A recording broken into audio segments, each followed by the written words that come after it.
Today is the first episode in 2025 with a very special Zumba jammer, Izzy Cervantes.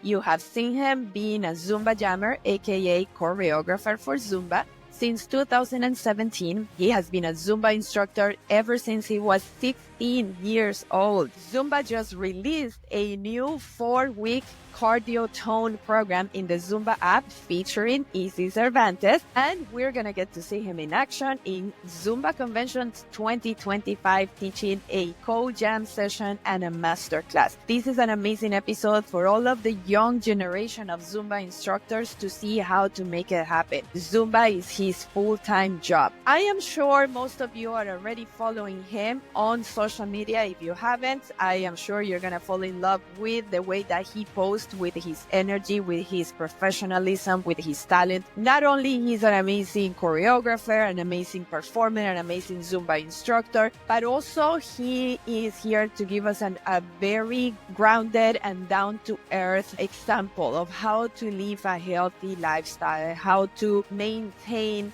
a strong body, a strong mindset, how to continue to grow constantly, how to be in tune with your body, balancing all the different workouts and classes that you teach, and how to, at the same time, take off as a young professional that is ready to start a family, to fully fall in love with no reservations, and to build a future with the woman of his dreams. This episode is very special. We get to hear it from Suki, his fiancée, as well. And this was a surprise we did not plan it. She just popped in, and I am very grateful for both of them, because very often we come up with some opinions of people just based on the videos and posts that we see on their social media. And especially when we tend to be so professional about our posting and about our social media accounts, people may not get a good read of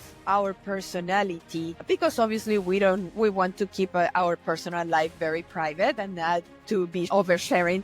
That I see this episode as a perfect opportunity for us to get to see the real person behind the great performer, and to get to admire this person even more, and to get to connect with him at a deeper level, and to get to fall in love with his energy. What a beautiful conversation. What a beautiful time we just had. Izzy and Suki, thank you so much for sharing with us about your beautiful love story that makes us all smile in happiness and continue to have hope and faith in love and in romance and in living life with that person that we know is the perfect match for us. So thank you for this beautiful time, and everybody enjoy every second of this conversation, and I hope you enjoy it as much as I did.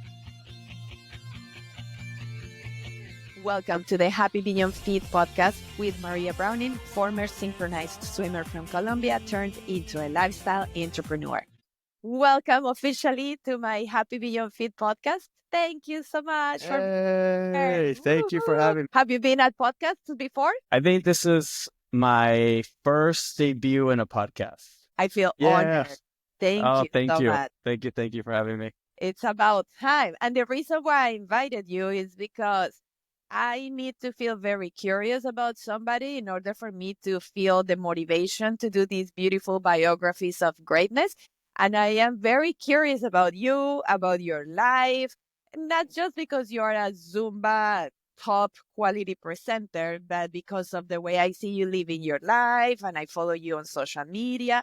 So even if it had nothing to do with Zumba, I just want to ask you a bunch of questions. So I'm very excited about this. Thank you for being interested in my life. I appreciate that. So I heard that you were teaching a jam session this morning and that you had an earthquake in the middle of a jam session. God, it was an earthquake, but I don't know what had happened, but I had a jam session with Flor, and she was reviewing her songs. And of course, like right before I went on to teach my song, both of my lights fell. And this vase fell too. And I was like, what the heck? And so I checked, but there was like no earthquake. I guess there was maybe one like earlier this week, but I didn't feel anything, right? But I don't know. Or maybe someone jumped upstairs. I don't know what happened. So you live in an apartment? I live in an apartment in South San Jose. I just moved here in July. And so, yeah, I live on the first floor because if I lived on the second floor, I think my neighbors would absolutely hate me because I'm doing jam sessions in my apartment the entire time. And so I have no idea what happened. Someone said maybe ghosts, but I really hope not because that's But scary. and you said that two lights fell down and a base. So everything And a happened at the base. same time. Everything happened at the same. So that's weird, right? It is super weird. Like so many things to fall at the same time. That's crazy. Yeah. Mhm. Maybe you have to investigate what's going on in your apartment. I think it's time to call the Ghostbusters. That's Absolutely. right. Let's make it even more interesting. Okay, I assume that most of the people that listen to my episodes are coming from the Zumba world, but let's not assume that everybody understands everything in Zumba. So, for example, we already mentioned the jam session, but there may be somebody listening to this podcast that have no idea what that is. So, you have been a Zumba instructor since 2011, and then in 2017, you became a Zumba jammer, which is for those that don't know what it is, it's kind of like the choreographers that work for Zumba, and they teach all of the Zine members, which are the Zumba instructors, choreography sessions of 3 hours. As I see, you're very busy because you keep not only teaching a lot of in-person jam sessions, which means that you travel the world teaching different jam sessions in person, but you also do them virtually. Would you say that you do about the same amount virtual as in person, or which one do you do most? So I usually would like it just depends on the season and also how I get contracted. So this year it so happened that I got contracted for my events starting like March onwards. It's gonna be more in person. And I had nothing January, February. So whenever I don't find bookings for outside of state work, I will usually place my virtual jam sessions on those weekends. So I think that's such a blessing that we're able to have the virtual sessions because I remember back in the day, I'm sure you remember, Maria, like before COVID, like being on virtual, right? It's like having our work in camera was a big no-no and it was really hard to reach to people. And so I continue to do the virtual because number one, it's work for me so I can continue working. And then number two, I built this really great community during COVID.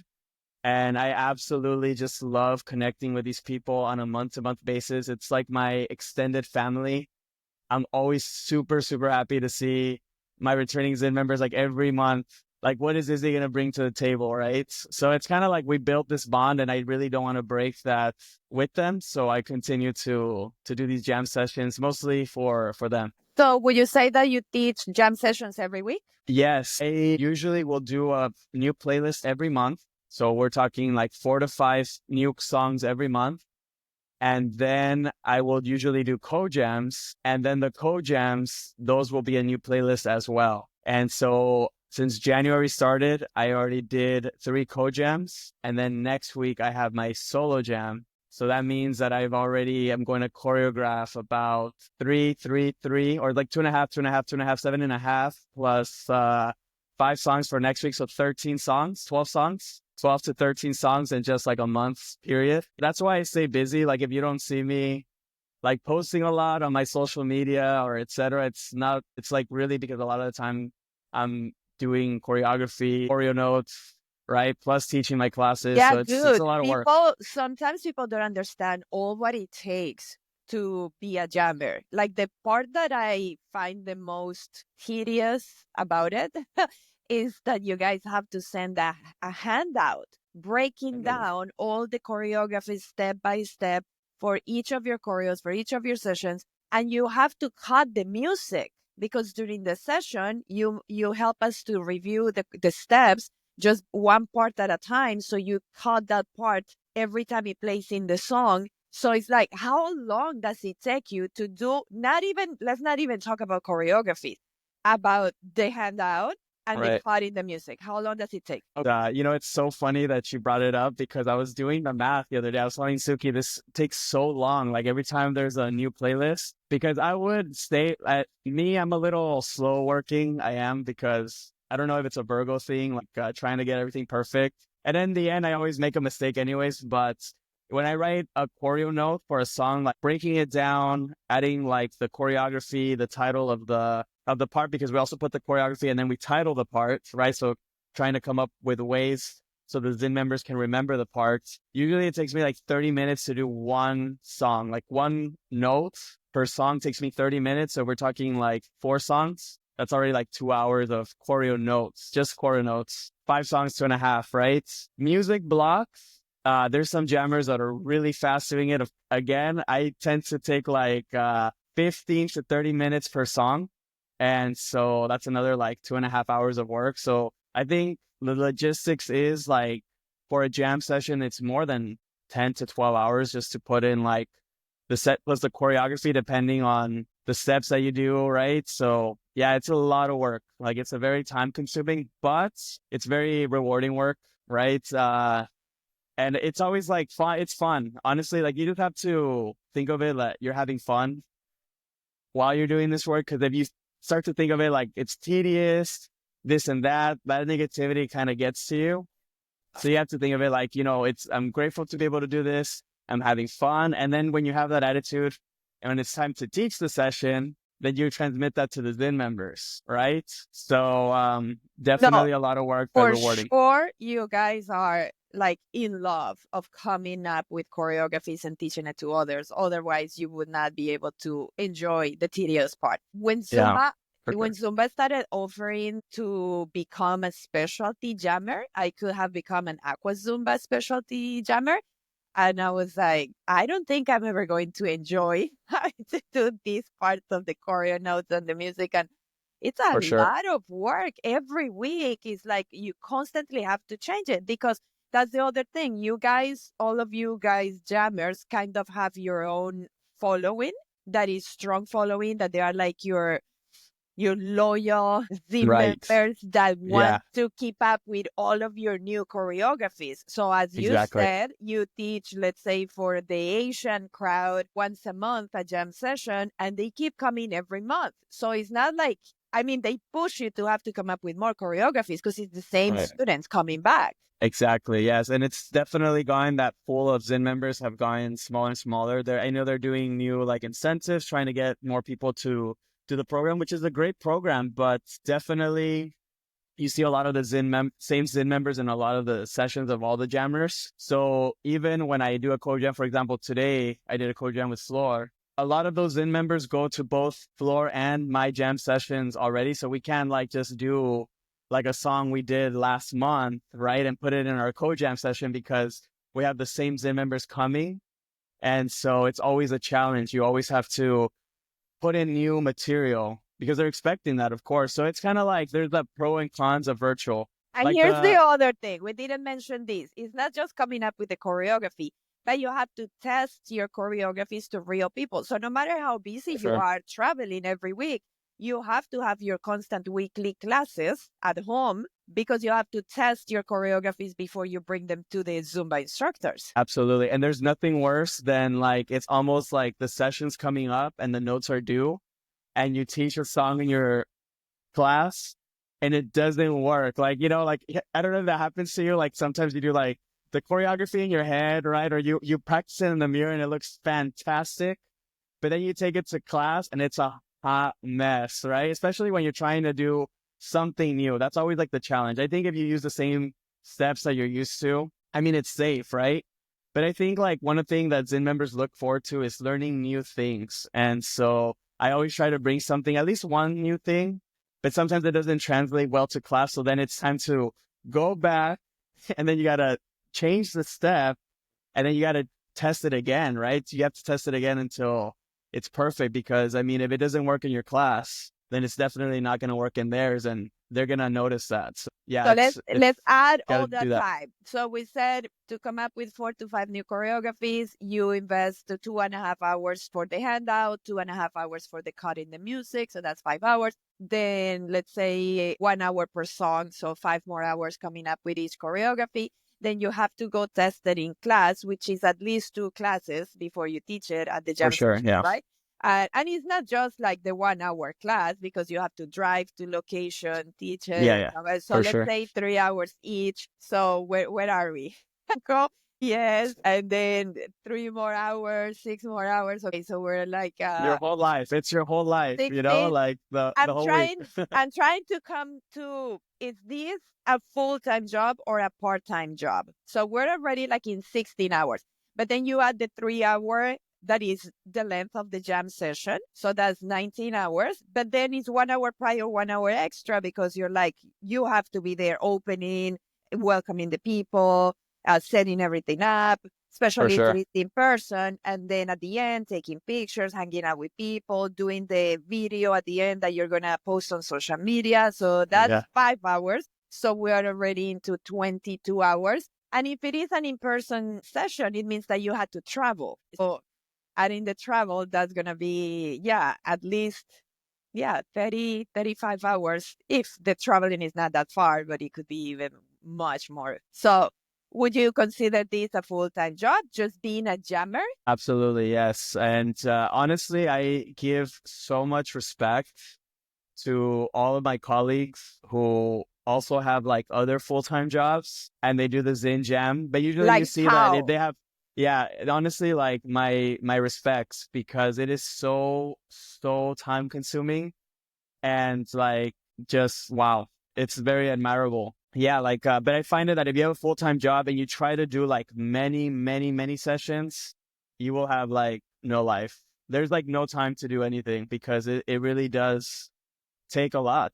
And Yeah, yeah, because like I'm comparing it to me. I'm a vet, so I teach the Zumba trainings, the 8 hour long Zumba trainings. But 8 hours means 10 hours, the 1 hour prior, the 1 hour after, right? And then if we're traveling and if we're teaching two trainings in the weekend, then of course, so yeah, just that is the full time job. And I don't have to come up with choreographies every week like you guys. I have to do all good. the kind of administrative admin work and like the pre-training meeting with the Right. organization. It's a lot of emails too, right? Like a lot of Yes, emails. yes, So and a lot of exchanging information, explaining what the Z network is all about from the beginning. So it's different, but maybe it's way more repetitive. But you guys, you have to be like in constant flow state, yeah, creating new stuff. constantly. Absolutely. And that's the key thing. You said it takes all your time, all your week time, but then you also need to nurture yourself in order for you to be able to get in flow state and be able to be creative when you have to come up with your choreos. Because if you're all stressed out and you have not nurtured yourself, then obviously For you sure. start burning yourself out. So what do you do? How do you make sure that you're nurturing yourself? What do you do outside Zumba? Or what is this kind of activity that usually allows you to recharge so that you can continue to do an awesome job as a jammer? So what I do to prevent burnout, I have this rule, and it's my rest days are on Monday because I have classes Tuesday. I teach all week long. I teach Tuesday through Sunday. I had 8 classes, but I dropped like 3 of them, I think. Yeah, because it was just way too much. I was burning myself to the grounds And because I these got are excited. all Zumba classes? These are all Zumba classes, 8 Zumba Wow. classes, like high energy too, because I don't know how to like, well, manage energy. Because, like also like some people tell you, save your bodies, be smart. But the thing is, like when you're going to teach a Zumba class, I mean, it's so important to give energy to people. That's why they're there, right? So it almost feels like a little selfish if I pull back for my own Like, sake. here's the other thing. When we reach a presenter level, our level of giving ourselves to people is so high with so True. much energy that then if we don't give that in our regular weekly classes at the gym, we feel that we're cheating them and that is not Exactly. fair with them. But we don't understand that they're never, these are the regular people that go to the gym to exercise. They're never expecting us to be at presenters think on level. But it's like we have to remind ourselves that it's okay not to go that big in the regular classes. That's true. Yeah. And I guess I'm at fault at that, because I always give it all to the people. But that's why I also drop classes. And also, I'm teaching at a gym where luckily I'm teaching at Equinox right now, and all the classes are 45 minutes long. It is the perfect amount of Zumba. And it spoiled me because then when it's time to teach my 1 hour classes, which are both on Thursday, I teach one at a studio and then one virtual. And I got so spoiled doing the 45 minutes, and now I don't know how to make a 55-minute playlist. So, I'm like, what do you mean I'm missing songs? What? And then like now songs are getting shorter and shorter. Have you Yes. seen this trend? It's like every song is 2 minutes, So So like the by the end, playlist is like 25 songs, and you're like, why? and it's like barely, it's 25 songs, 59 minutes. How? Exactly. Yeah, I totally Yeah. get it. Okay, so So, what do you do to yeah. nurture yourself? All right. Going back to topics. So I have this rule Mondays, I don't do any physical activity. I don't go to the gym. I don't do Zumba. I don't think about, I mean, it's kind of hard not to think about Zumba because I have like usually workshops coming up, but I can like at least do like some admin work, mail, do groceries, whatever, but I don't work out. So that's like one way that I prevent burnout is just not working out that one day of the week. And then also, just constantly trying to learn something new. Like, maybe on Instagram, I'd see like a move that I like, but always like keeping myself like in this mindset to learn something every single day. Like maybe it's a new move, maybe it's a different way how to move my body in a certain way. Maybe it's like a life lesson, right? I have this app called Masterclass. I don't know if you've ever heard of it. No. It's like they give you like these lessons, and it's like different Oh, people who yes, are it's all these people who have their own podcasts, and then they are yeah. there giving different episodes. Yeah. Yeah, for sure. So like it's a really great way. Like I think like Gordon Ramsay teaches like a cooking class, and then you just have like Lewis Hamilton. I think that's his name. He's the one that races Formula One ski. Yeah, I think he races Formula One. But anyways, he teaches like keeping yourself like in a mindset, like in a winning mindset. So anyways, I watch these things, like things that inspire me, that help me just stay like in a really good positive mindset. A And I think question. that's really important. When you Yes. listen to these master classes, are you watching or are you listening while you do another activity? Because what works better No, for I me focus. to I focus listen. while you do something. Yes, while I'm doing something. That's better for me. Me, I'm like totally like if I am doing something else, it will totally the message will go right over my head. Like I will not absorb it. So I have to watch it. I only give myself not a lot of time. Like I don't sit there and look at it like a long time. It's just like 5-10 minutes. And I just try to absorb like one thing from that whole like entire speech that they're giving, that lesson. Just like one thing that I can just remember, I write it down and then I move And then forward. do you try to apply it? Yeah, I definitely do. So like I talk about it in my jams. So like recently I saw one, he was like this professor from Stanford, and she talked about like having a growth mindset, right? And how like it's so much you're more likely to be successful when you embrace this mindset that you can achieve things versus somebody who's like born with a fixed mindset where it's like, oh, well, I was born this way, so I can't do it, or my genetics won't allow me to, versus somebody like growth mindset. Like, I know maybe I'm not there today, but I know I can be there another day, right? And there's like this research how like the brain is a muscle and it changes according to your thoughts and how you do things, right? And how you think about yourself. So that's just an example. And so like I talk to my students about it, and that way I keep the material fresh in my mind. And I think that's important. When you learn something, apply it right away. Like when you come to a jam session or you're training, right? You'd agree, like you take a training, let's apply whatever I learned right away. Otherwise, if you don't use it, you lose it.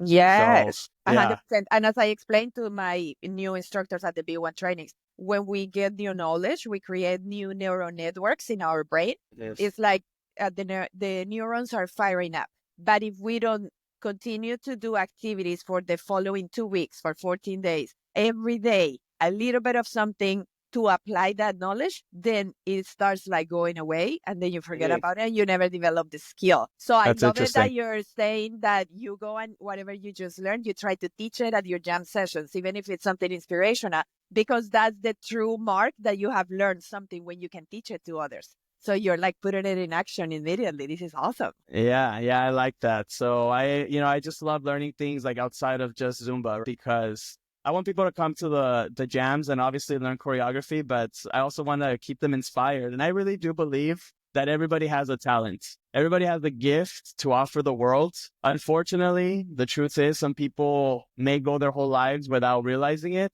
but I really do believe everybody has the potential to make a change. And maybe they make a change and they don't even realize it. But I really believe this. So I just try to wake, maybe like me saying that to somebody, maybe it inspires them to think a certain way. And maybe I change their lives. Maybe they change their way of thinking and then they go on to do great things. You never know. So it's just trying to make the effort to make things happen. So you want to inspire people to go after the things they want to do, even if it's not related to Zumba, not related to the choreography, because for sure you're helping them to memorize the choreography and they're going to teach it. But you want them to mainly feel like confident in themselves for them to go after their own dreams. Yeah, absolutely. And I think confidence is everything. And I'm certainly somebody who struggled with that, like growing up. I was like always the very skinny kid in high school. And I think that's why I do so much weight training. Because like back in the day, like I was so skinny, like couldn't do a push-up. The most embarrassing thing was my neighbor. He's actually the one that taught me how to lift. He lived right behind me. And I remember I was doing push-ups against his sister and his sister beat me doing push-ups. And like for me, that was so embarrassing. And anyways, like the whole thing, I always struggled with confidence, right? So now that I'm older, I'm more confident. I don't know if it's something that comes with age or your job or the skills you learn, right? I think the more knowledgeable you are, the more confident you are. Or your muscles. And I just want to, your muscles, right? The bigger your muscles, that's why I continue to go to the gym. Exactly. And I just want to pass that on to other people because I think confidence is a really big thing in life. It's a big component. And also dancing. I don't know if you agree with me, but I think you don't have to be the best dancer. But if you go into the room super mega confident and you rock the dance floor, people will follow you because they're attracted to that. Versus when you show up not confident, get ready to be eaten alive. It's almost like people sense it. It's like being thrown to the sharks. And if you're not confident, it's no, like, and at the same time, confidence makes anything look good. Anything. For sure. Yeah. So you're right. You don't need to be an amazing dancer, but if you have confidence, you look freaking amazing. I agree. Absolutely. I agree. Okay, so this is very interesting that you're sharing about when you were a child. So I want to learn more about it. But first, since you are so into inspiring others to make things happen, it must be because you yourself needed to be inspired by something or somebody, and it was the thing that clicked in your life that made you like start going after your dreams. So what would you say was that event that inspired you, or who is that person that inspired you? I would say my sister inspired me. She was like definitely, even to this day, like I look up to my sister. I have two sisters. I have an older sister and a younger sister. And we're all so different. I mean, the age gap, I'm 5 years away from my older sister and I'm 10 years away from my younger sister. So my younger to my oldest sister is 15 years of difference. And all of the siblings were completely different. Which one is Jimena? Jimena is my younger sister. Okay, because I'm Jimena. I am Maria Jimena. So when I saw her name in one of your posts, I was like, that's awesome. Yeah, that's nice. Where is your family youngest. from? So we are Mexican descent. My dad is born in Guanajuato, and my mom is from Puebla. And they met in San Luis Potosí, which is where I was born. So my parents actually, they had moved to California, right, in pursuit of the American dream. And what ended up happening was they moved there, but they were completely miserable. I mean, they came with nothing but their shirts on their backs. My mom was pregnant with my oldest sister, and she was super mega depressed. And she was like 90 some pounds at a 9-month pregnancy, like 100 pounds, like nothing. She was super skinny, and so she almost died giving birth to my sister. And after she had my sister, they moved back to Mexico, and then they had me. And then they were like, you know what? My auntie, my dad's sister, she had already been living in New Mexico where I used to live. And she's like, well, come and try living over here and see how you like it. So then they give that a second chance, and they moved to New Mexico, and then we stayed there. And then my little sister was born in New Mexico. Quick pause to remind you that if you're enjoying this episode, please share it with somebody else. In this way, you help me to continue to grow this beautiful project in which I bring amazing biographies of greatness to continue to inspire you in your way of achieving your own dreams. Thank you so much, and let's get back to the episode. When did you become an American citizen? I became an American citizen when I was in second grade, I believe. Okay. Like somewhere between my first grade of school to fourth grade. But yeah, I mean, my first language is Spanish, and I didn't learn English till I was like 5 or 6 because I started taking like bilingual classes at school. I was with all the bilingual kids. Like it was a bilingual school from like first grade to fourth grade. And then after that, fifth grade was just all English. And so, yeah.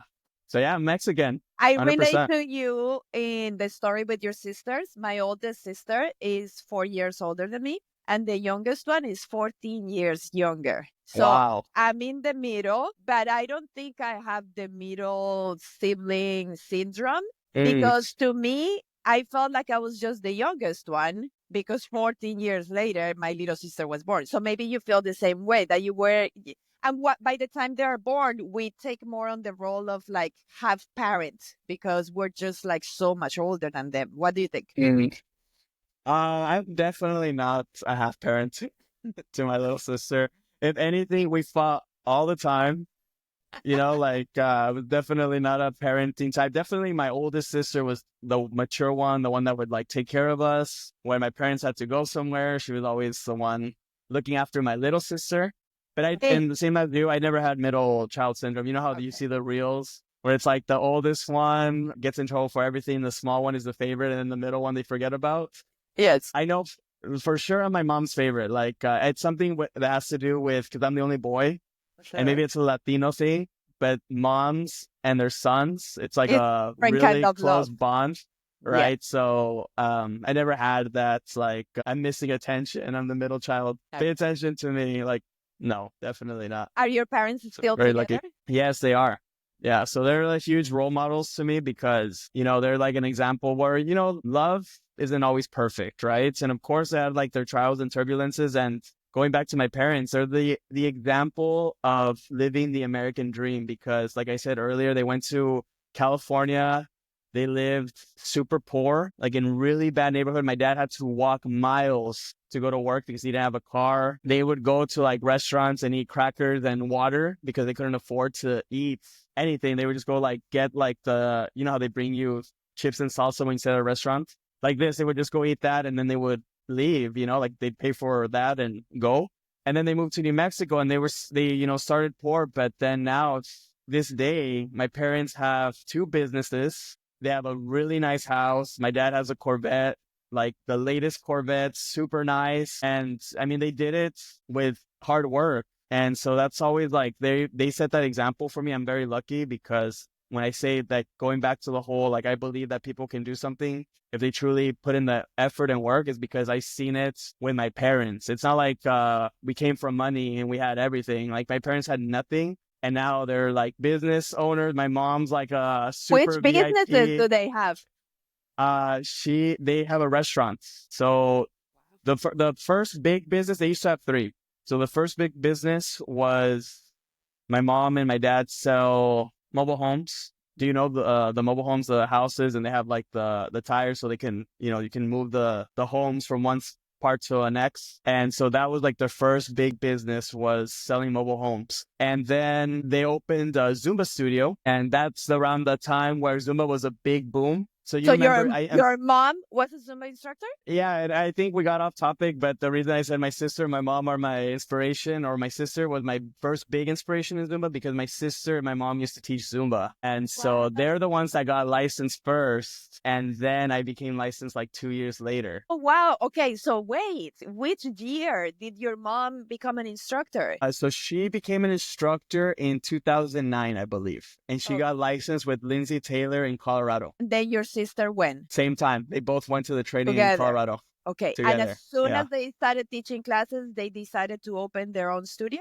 Yeah, so this was back in 2010. So 2009, 2010. I'm sure you remember. This was when Of course. Zumba was like the phenomenon. Not saying that like to this day it's still extremely popular, but back in the day, that's when it was like Exploded. Yeah. exploding, right? It was like if you didn't do Zumba, like what do you mean you don't do Zumba? We're going to Zumba, right? Like it was the thing to do.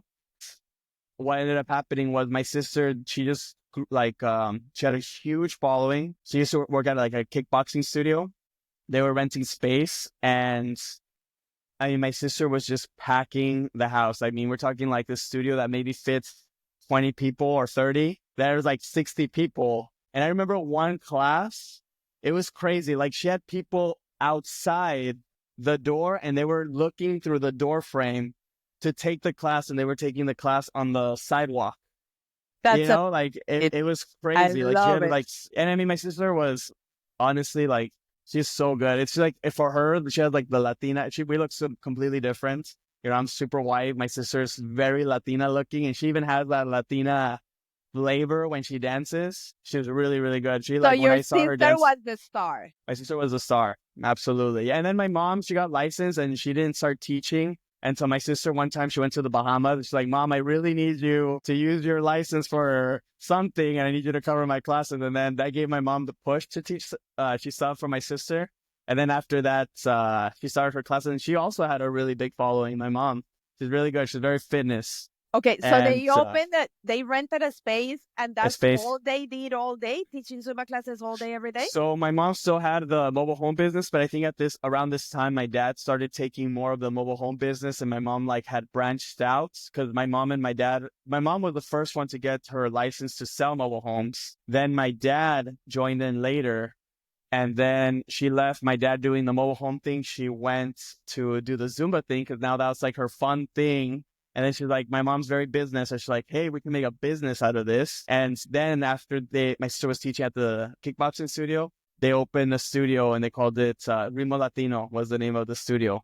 And we opened it nearby the kickboxing place. And we were the first studio in Los Lunas, like first studio that was just specializing in teaching Zumba classes. And then from there, my mom got a team of instructors. She got 2 instructors that were teaching at the park that they started taking classes from, joined her. And then also her best friend joined her.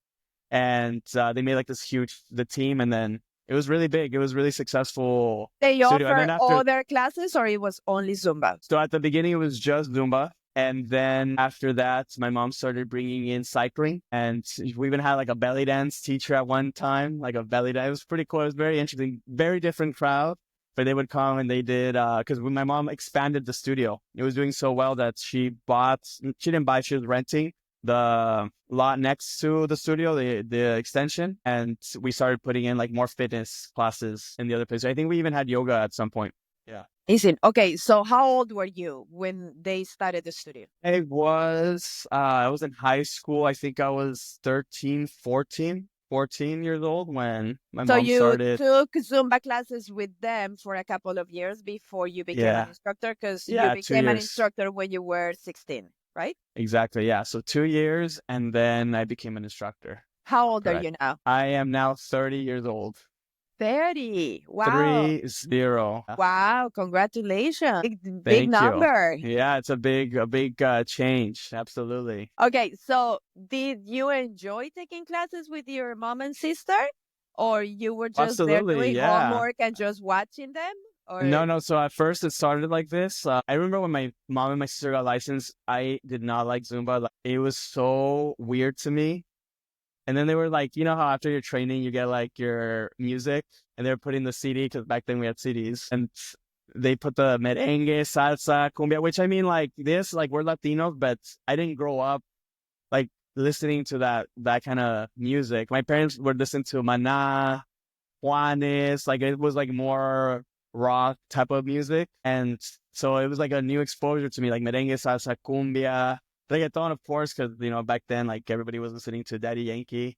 And then like, you had Bollywood back then, like all the rhythms, like, that we still have today. And, we were just listening to this music the whole time. My sister and my mom were completely obsessed with watching the Zin videos, and it was just like taking over our lives, and I didn't mind it. It was like their thing. I was just doing my own thing. And then sometimes I would peek into my sister's class at the gym, but it never really intrigued me. Like I just never understood it. And then one time I had to stay waiting for my sister to give me a ride back home. And I was in the back of the kickboxing studio. This is when she started teaching there. And then I just saw all these people pouring in. I'm like, all these people are here to take class. Like, what? And my sister comes out of the bathroom, like super glitter, like a trail of glitter coming off her eyes. just floating in the air. I'm like, who is this girl? Like, so crazy. Like her hair all like, I don't know what, I think she had like little pigtails or something. I don't know. It's so crazy. And she And, was like only 19 years old, not even 20. you know what? Yeah, probably. Yeah. She was super She was a young. kid, And, yeah. and, she comes in with her cargo pants and, like she starts doing her class and like the warm up started. And maybe it was the energy of the room or her. I had never seen her like really dance. I didn't even know my sister knew how to dance.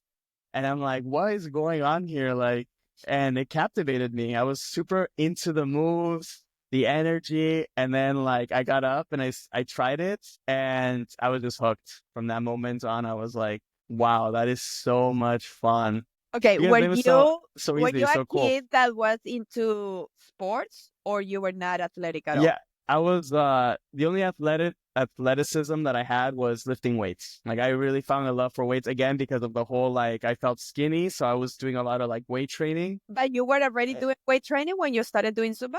Yeah, for Oh, sure. And then at the time I tried football 1 year, definitely did not, it was not my thing. And then I did track and field, and that was more of my thing. I liked it a lot. So I was pretty good. I actually got rookie of the year my freshman year. And then sophomore, I did the track thing again, but I was never into like sports other than soccer growing up. I never did like team sports. So it was like I was an athlete. I guess you could say I was an athlete first and then turned to Zumba dancer.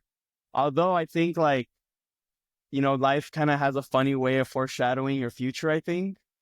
And when I was in the fourth grade, I remember I did baile folklorico with my school. Because remember I told you I grew up in a bilingual school. And my teacher, she got us doing folkloric dance. It was just supposed to be like this little, like exercise we did for a few weeks, and it took off. Like we became, all these schools started calling for us to go and perform at their schools. We even performed at the state of New Mexico, at the Capitol. Right, we went to the wow. Capitol building to perform in front of like the governor and Wow. all these like Which government officials. dance in particular were you performing to? El Jarabe Tapatillo, Okay. right? Uh-huh. And then I forgot the other one. Honestly, it's been so long, but I was actually so that you have like all the dancers, and then you have like two who are like front and center, and I was one alongside my partner. We're like one of the two who were leading the dances. And it's kind of fun. I think like, and my teacher, she saw me, and I think I always had like something, like a love for dance. I just didn't know it quite yet. And I mean, I was just And doing it because they told me to do it, right? But I but always that had a also love gave for, you a little bit of a taste of being a performer, how it feels to be on a stage and being observed by many people. So for maybe sure, that made you absolutely. more comfortable for you to step into becoming a Zumba instructor because you were already comfortable with people looking at you. Probably that might have been it. And also I did theater in high school. I really liked it. It was super fun. So, but the thing is, I'm like a really shy person, and a lot of people don't know that. I'm extremely mega shy. And I try not to be, because I think sometimes it may come off like as rudeness because I'm so quiet. But they're like, if I'm not teaching Zumba, I'm like super mega quiet, like in the corner type of person, or like in the back row. Lately, these last 2 years, I made an effort to, okay, stop being like this, because I think people sometimes perceive it in a bad way. Like, oh, like he's Cocky. so cocky, he's like by himself. But it's like, no, like I'm just like really mega shy. But people don't know that, because when I step into my classes, and I know a lot of instructors who are the same way. They're super introverted, but there's something about just being in your zone. When you're the one leading the show, it's like I turn into a completely different person. So when you say that you were already lifting weights, what do you mean? Like who was leading you in lifting weights before you started taking the Zumba classes with your sister? Were you lifting weights at the garage of your neighbor or you were Yeah, going to the gym? for sure. Yeah, I started with my neighbor, and then I started going to the gym, the community center where my sister was teaching classes. So I would sometimes go with her, and I would lift while she taught her class. And there's like this little window so you can see like into the group fitness room. And I remember that's like the first time I saw my sister teach. I'm like, what are they doing in there? That's weird. Okay, so after this first class that you joined and you kind of enjoyed it, did you continue to take Zumba classes or Yeah, sporadic? yeah. Like after I actually took the Zumba class, I started going like every single time my sister had class. So it's like how you said, like how it just takes a while for your brain to form, like those pathways. Yeah. But for me, it was like an instant. It wasn't like I was forcing myself because, sometimes when we start a resolution, it feels like a chore to start a new habit, right? But we know that in the end of the day, it's going to be something that's going to be good for us. So that's why we do it. But this was like that's what I'm telling you about. Like everybody has like a passion. Everybody has like a talent, a gift. You just got to find it. And I know this is my gift. Like this is like the thing that I was called to do because it was something that I really look forward to. I'm like, I was at school. I'm like, I can't wait to go to my sister's Zumba class. So and then after that, it just completely took off from there. And then after a while, I was like, maybe I can teach classes, but I would say like in a joking way. But I think like secretly, I really wanted to be in the front because you know how it is, like as a participant, when you start as a beginner, you're kind of like, okay, back row. But as you start getting the move, then you feel a little bit more confident. Okay, I'm going to inch my way to the front, right? It's kind of like this rite of passage. You go to the front and then, like if you really, really enjoy it, that's usually when I'm like, okay, it's now my turn to lead the class, right? So was it your decision to become an instructor, or your sister and your mom kind of like? I think my mom and my mom really, I think she supported it. She's like, yeah, you should do it. And like, because she gave me like that opening, I was like, okay, I'll do it. I think it really came from her first because I don't think it was me that was like, I want to teach Zumba. I think my mom was like, yeah, teach Zumba. And then I was like, okay, like, don't, what is the saying? Don't pull my arm. I'll do it. Right. Yes. Yeah.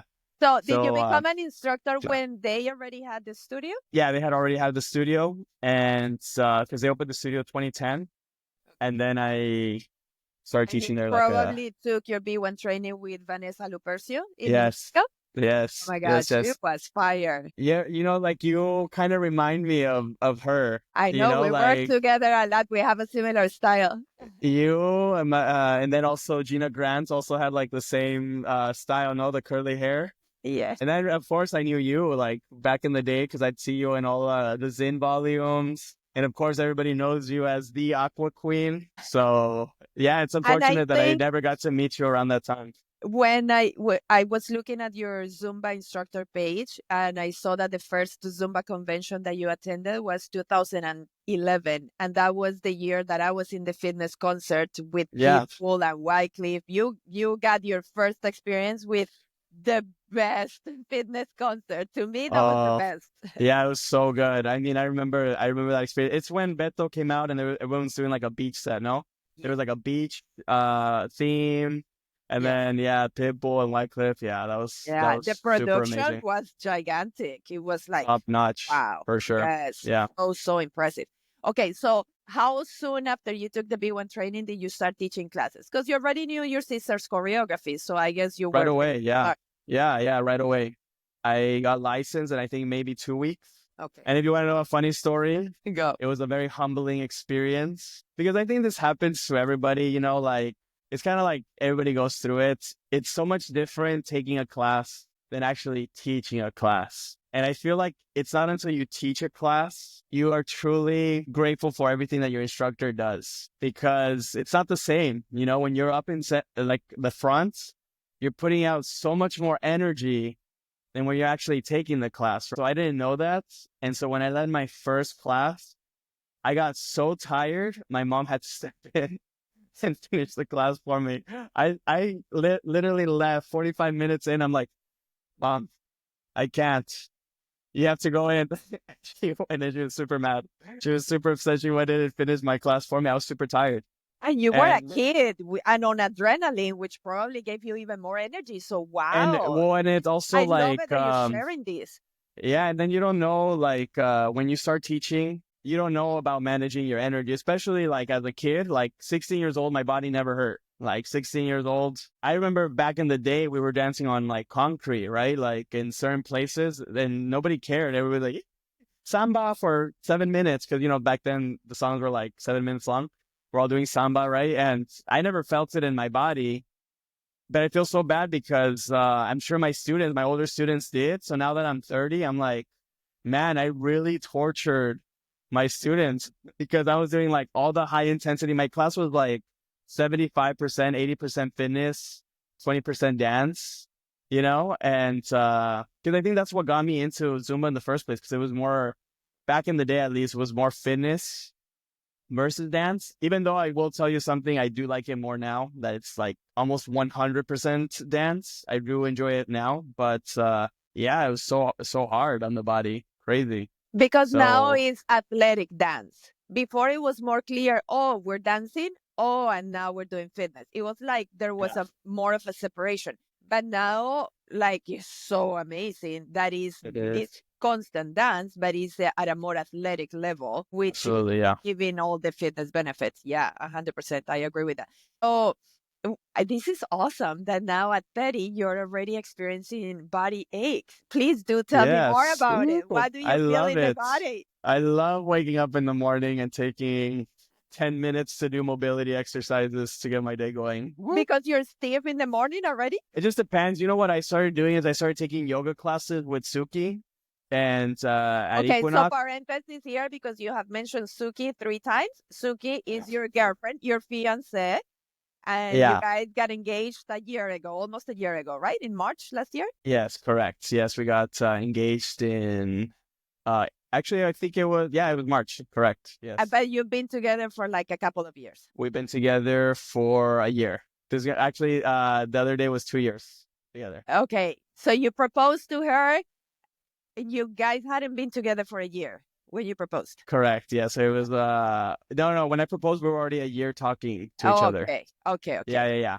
Yeah, okay. yeah.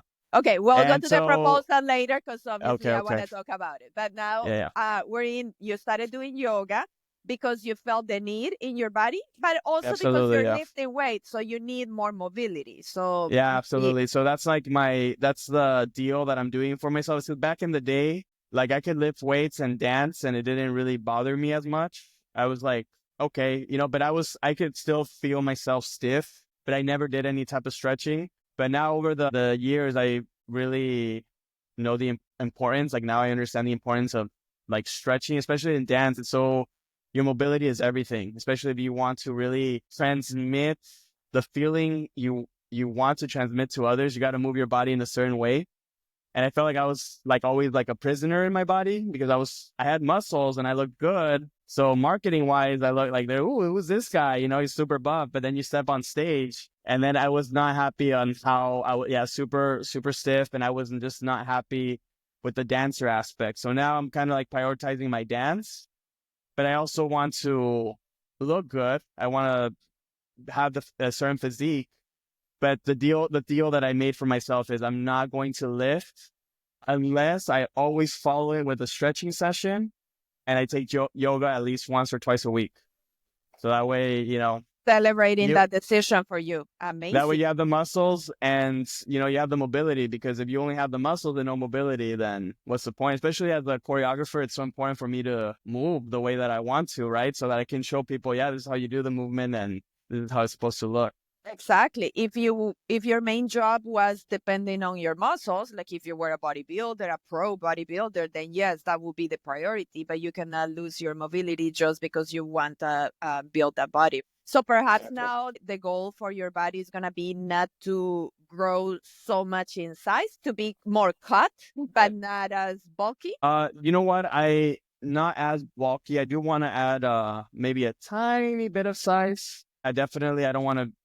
As I'll long as it stop doesn't whenever interfere with the as long mobility. as it doesn't interfere, exactly, because once that happens, it's like, yeah, you look good, but I also don't want to be. That's the thing, is because I don't want to because I also tried the whole skinny thing. Like last year, I was super skinny because I got with a nutritionist and I was like, okay, like, I want to lean down, but I got, it wasn't his fault because he gave me exactly what I needed. He was super effective and I dropped to where I wanted to be. I was super shredded, but unless I didn't have my shirt on, like I looked really good without my shirt because I was super shredded, like the Because V, you like, got the six. yeah, but with my shirts, I put on my Zumba wear, I was like super skinny, and then like that also doesn't look good. At least for me, like I wasn't really happy the way I looked on videos and in pictures. So it's like, This Okay, is I'd rather be a so little bit bigger interesting than that you're bringing it up, because as I was doing my research on you and I'm observing your Instagram, the things you post. So sometimes I click on something to analyze a little bit more. Sometimes I just go through because it gives me an idea of what you're all about. What is it that you want to share with people? So I just go, oh, he likes to share this and that and that and that. So then I see a post of you without a shirt. And immediately, but it was like after I had scrolled down a lot. yeah. So what popped in my head immediately was, wow, after so many posts, hundreds of posts, I get to see one without a shirt. So it made me realize this is so Gotta cool dig. that even though he has such a gorgeous body, he's not all about, oh, and I take off my shirt in my class. Because actually I don't see you taking off your shirt in class. I've never done that.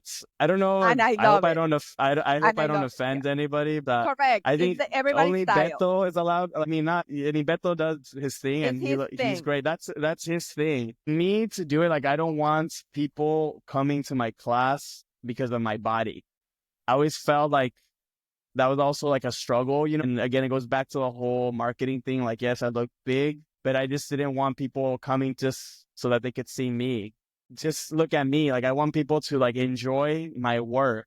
So, yeah, I just never felt the need to do that. I see some people But do it it, has to and be that at some everybody point you started noticing that people were more attracted to your physical appearance. for sure, yeah, And that made you like, oh no, I'm gonna shift and I'm gonna make sure that people come for my if talent. for sure, yeah, and it was a big paradigm shift, definitely. But you know, it and the unfortunate thing is, and it's really really sad to say, but when you look good, people are gonna come. You know, the beauty really matters, and that's just like the unfortunate thing in the world. People can tell me that it It's a doesn't, but beauty it's privilege. true. Like Pretty they privilege. even said, like I think there was like a study, like if an attractive person and an unattractive person tell you something, like you're gonna believe the attractive person because people tend to find that that person is more intelligent just because they look good. I think that's why we're now in the age of influencers, where you have all these like beautiful people telling you what you should eat, what you should do when they have no idea what they're talking about. And people listen to them because They're pretty. they're pretty, you know? And I mean, there's nothing wrong with taking care of yourself. Absolutely. I think everybody should take care of themselves. But, you know, but also like going back to my whole point is I don't want people just coming to my events to look at me or because they want something from me. I want them to be there because they actually respect me as a presenter and they want to learn from me. So I think that was a big paradigm shift. That's why I'm also really vocal about my relationship, because I don't need to give like hope to people.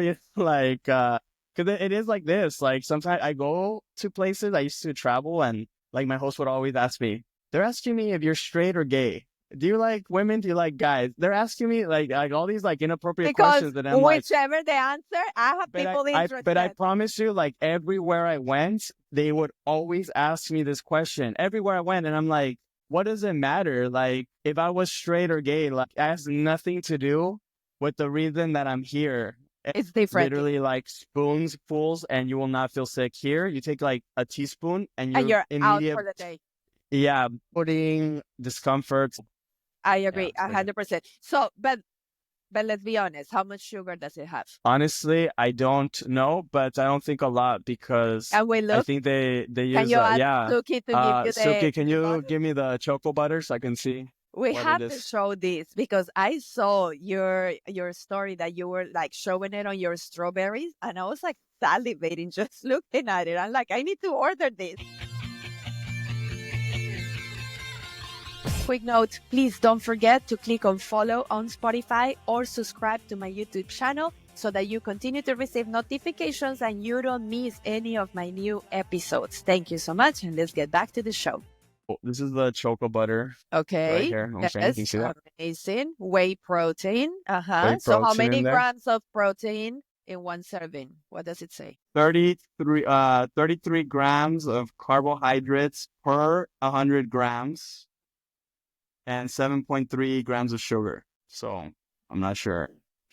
Oof. Okay, but like per serving, what is one Per serving? 100 grams. Yeah, but the serving is not 100 grams. Yeah, yeah, but Suki, help, no, please. that's not the serving. It's We're just not they gonna use eat the whole bottle all at once, please. yeah, 100 grams is like a lot, but because they don't do it by serving like here in the U.S. because this is a European company. So it comes from Europe. We'll try to do the conversion to see how much sugar does it really have. Okay, yeah. But anyway, you did feel the difference that when you eat it, it doesn't make you bloated. It doesn't like slow you down and make you sleepy. No, not at all. It's really, really nice. No, and It's just, gonna be your favorite, your oh go-to. my God. And just the fact that it comes from Europe, it's already the okay because we have 10,000 more ingredients that poison us in the United States, and in Europe, they are banned. So for sure, it's a better product if it comes from Europe. I Yeah, believe it absolutely. already.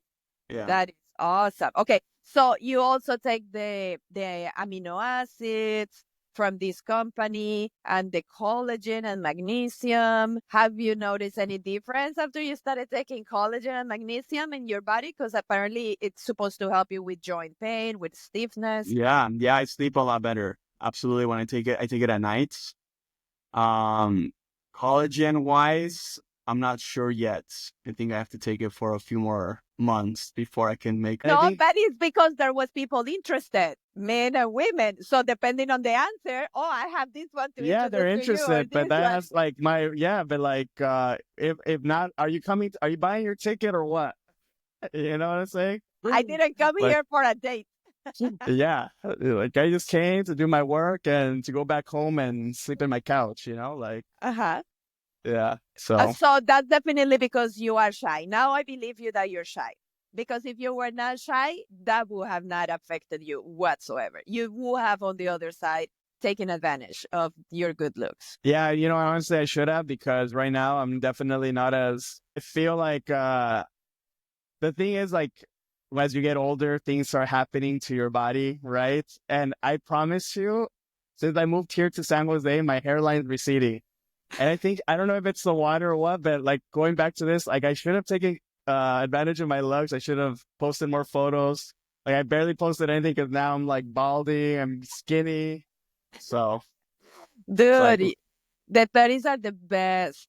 You're gonna yeah, no, I like it. yeah. No, no, no. I'm just No, joking wait, around. Like, you're gonna look the best ever. You're just learning to pay attention to your body because as you well said, when we are in our 20s and earlier, we just abuse our body because our body never yeah, gives up. We never feel any pain or any ache, so we just keep abusing it. But then when you start your 30s, now the body doesn't let you abuse it anymore. The body's like, yeah, dude, we have to work together right, to for make sure. things happen. Yes, and that's when you start investing more in recovery strategies or like Yeah. exercising depending on what you need, which is what you're doing. And I love that too because you are very much into promoting this company. What's the name? Proceed. Proceeds. Yeah, Uh-huh. proceeds right here. Yeah. And you're promoting their products. Hopefully, it is because they do really work for you, and not Oh because yeah, that's just that's because you're that's an the ambassador. yeah. Yeah, yeah, no, no, no. I take only their stuff, and then if I don't put it on my stories, because I do order things, I'll be honest, not everything that I get is like I love it, because there are things that I take and it just doesn't work for my body. But if you see me posting it on my story, it's It's because because I you're really taking really, it. really taking it. Like I take like their chocolate. I have like this hazelnut spread. It's like Oh my Nutella, God, I wanted but to it ask has you like about it. yeah, It it looks has amazing. protein. It's so good. I like it's like my guilty treat, but without feeling the guilt. I actually, you know what? I take that back. You should never feel guilty about eating food. But Correct. it's like if I'm getting desserts, like if I'm craving dessert, I take this because it has protein in it But it's like without all eating the. Nutella without having It's to like feel it, so bad about it because you're like, oh, but it's filled with protein. yeah, and then like Nutella, like all the food here has so much additives and preservatives. Like I take Nutella, especially like if you go to Italy, you have Nutella, you can have like Because that can you get a help you with product. the hairline. Yeah, if my hair starts growing, then we know it works. So we were talking about the issues that you're experiencing in your body now that you are 30 and that you're being more mindful about doing yoga.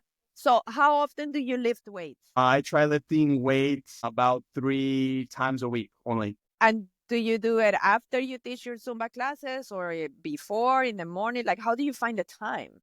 I have think like growing up, the best way of doing it from my knowledge, was always like before you do your cardio. I think it has to do with something about the glycogen, right? So like your glycogen stores, you don't deplete them, you're doing cardio. So that when you lift, Yes. you're not so weak. But unfortunately now I have to kind of fit it in where I can. And so the priority is always bringing a lot of energy to my classes, or at least good energy. So if I lift before, I'm too tired, right? So usually I'll do like my Zumba class in the morning, for example, and then I'll rest. And then at night, I'll go lift weights. So I try to Of give course, myself like a block. because you're teaching every day, pretty much Zumba classes, right? Right. Yes. Yeah, and that's why I I'm was teaching like, how do you find the Tuesday, time Wednesday, to do Friday, it? Sunday. Yeah. Yeah. Yeah. So So now the lifting is not the priority. It has to go after teaching the class because the energy priority is energy for the class. for sure. Yeah. So if, if there's time to lift, great. If there's no time, then we'll try again some other time. Okay. And on Mondays, because Mondays are your Sundays, that's how I call it too for me. You don't lift weights on Mondays. You don't do anything physically. No, nothing on Mondays. Nothing. It's my holy day, my rest day. So So yeah. So going back to the Zumba story, you started teaching Zumba classes and you taught for, I guess, for 6 years. What was the most that you ended up teaching? How many classes a week? You know what? Since the most classes I've ever taught in a week is when I moved here to the Bay Area. So like I was saying earlier, is I got so excited about being here and being offered classes. I was just saying yes to everything. And what ended up happening was I was teaching at a studio, and I had 3 classes there, Tuesday, Thursday, Saturday. Then I got the job at Equinox, and then I had 2 classes there. And then I got offered 2 more classes at the gym. And then I had another studio class in another area. And actually, it was 9 classes. I was still teaching my virtual. Then I got added the virtual class on Thursdays. So 9 classes plus Friday, Saturday, Sunday is in jam sessions. So I can tell you that after that week was done, I was just completely Collapsed. collapsed, done, zero. Of Yeah, course. So yeah. was this financially driven because you moved to another state and California, I Oh, assume, is absolutely. more Yeah, yeah. expensive, so you needed to teach more Well, classes? in right now we're living on one income because Suki, she's in the process of getting her green card. Oh, where is So she from? she's from Bologna, Italy. Okay. Yeah, I met her out So, there doing a Zumba event. Yeah. no way. So this is a Zumba story. Yeah. Oh, yeah, for sure. Okay, so tell me about it. Okay. So, I got invited to go to Italy. And so, my host name, her name's Martina, and she works really well with my colleague. You know him, Alessandro Belletti. And she pitched this idea to bring me to Italy to do a fundraising event. I believe it was for breast cancer, maybe, or colon cancer or something. Okay. A hospital that cures kids. It was a fundraising type. Yeah, When? this was February 2023. And so she pitched the idea. I was like, of course, let's do it. And and also joining us was Mansour Galant from South Africa. So we all met up there and we're doing this huge Zumba event. And so I started doing the master class. I was teaching there, and then I got down from doing my sets. And every time I would get down the stage, my Suki has a different story, but this is my story. Okay, we'll let her tell Okay. her story another time. Okay. Every time I'd get off the stage, there was this really cute girl talking to Alessandro. But she was always there, like right next to the stage when I was done doing my set. Okay, I never saw her anywhere else, but that's fine. And So you thought she was into Alessandro? I thought maybe so at first. But then maybe I had this idea that at first I saw her talking with him the first time I got off stage. And he's so good And looking, so makes sense that she would. yeah, so I was just like, oh, they're together or they're something, and nothing. I was there, and then I go on do my second set, and I come down stage, and she's still there, and then I had this idea. I'm like, maybe this girl likes me, and so I was like, like we'll see, like when we do the whole group at the end type of deal, maybe she'll come and tell me something. And so like we finished the event, and everyone's doing like the group photos. And we do the group photos. I'm like, okay, for sure, this girl's gonna come and stand next to me. She's gonna like ask me something or whatever. And she did it. She went like to the opposite side, And she took the photo with for Alessandro, her. and I was with all her friends. And I was like, oh, okay, maybe I read it wrong. And then I was leaving, and then Alessandro, he tells me, hey, Izzy, wait, I want you to meet one of my friend. Her name's Suki. And then Suki turns like all shades of purple and red. And she's like, oh my gosh, like super shy. And then I'm like, oh, hi, how are you? She's like, I'm like, what's your name? And she's like, wait, what? Is that how it went? I asked you for your name? Well, she's coming on camera. Yes, ladies and gentlemen, here is Suki. Hi. Hi, nice to meet you.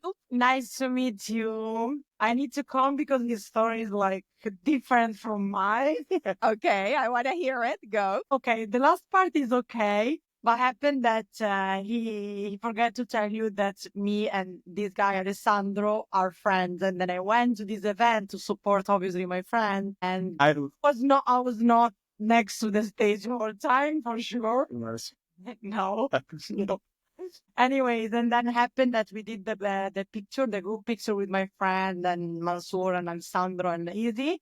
But I think I stand like next to you. I don't remember, honestly. Anyway, then Alessandro. Oh, you were on the other side of the group picture. Yeah, and then Alessandro came and he told me, let me introduce you, Izzy. And I was like, no, I'm shy because I'm a shy person. And nothing he But introduced have me. you said anything to Alessandro that you liked Izzy, that you found him cute, or? Obviously, I did. Okay, okay. So But that's we why don't. he was. You see, I knew it. I did not. We don't. I Tell me. did not lie about reading the body language. I knew she was there. Yeah. Every time I got off stage, I told you. Yeah, today I'm here then. Anyways, and then my friend told me, I introduced you Izzy, and I was like, no, because I'm shy. I was like, it's fine. And then he turns and he was like, oh, Izzy, I want to introduce you my friend Suki. And then I turned all shy, and I always like when I'm shy, I try to be like just funny or whatever. And no, he told me, oh, you're so beautiful. And me, no, I'm not beautiful. I'm pazzesca. That in Italian means like more than beautiful. Ah, I love it. And he It's was very like, what? humble. Yeah, and he was Yes, like, oh yeah, that's true. Or very something like humble. this. Yeah. Anyways, and then after we went out, like the day after before he flew back to US in another city, not in Bologna, in Verona. And that's it. And we kept talking like 3 months before I came for the first time here in US. So you came to visit him. Yeah, I came to visit him after like 3 months, and then So I assume that's that when you guys met each other that time, none of you were dating anybody else, or you needed to finish other business. no. We were like, at least me, I was single. Yeah, I was single too. Easy. No, we Okay. were single. Okay. So it Yeah. was an easy. And then he invited you to come and visit him in the US. Yes. And you were still living in New Mexico Yes. Yes. with your parents. I was living in an apartment. I moved out from my parents' house in a little late in 2022. Okay. So Yeah. she came to visit, and you stayed for how long, Suki? The first visit. The first visit, I came for 3 weeks, and we just like went out one time in Italy, and I was like, oh my God, I'm going there. And like relationship from a video call or from a message is different. And I was like, oh my God, I'm going 3 weeks. And if I don't like him, what I do? Like 3 weeks is a long time. And then I was like, but I'm super easy. Like, Who's not gonna like this? excuse me, like, will you see me? Maybe you only had the good looks but not the intellect. Oh, that's true. Yeah, I was like, maybe just like we don't fit, like we don't like match our characters and all this stuff. And I was a little bit scared, but at the same time, I was like, you know what?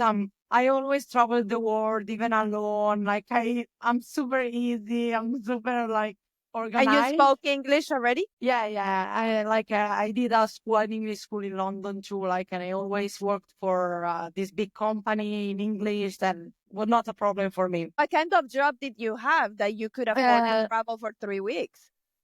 Compared to US, Italy has more holiday. Like when you have a job, you have like more holiday to take during a year. I think 5 weeks a year I used to have, and you can like save them year by year. Okay. Yeah, but I used to work for Ducati, the motorcycle company.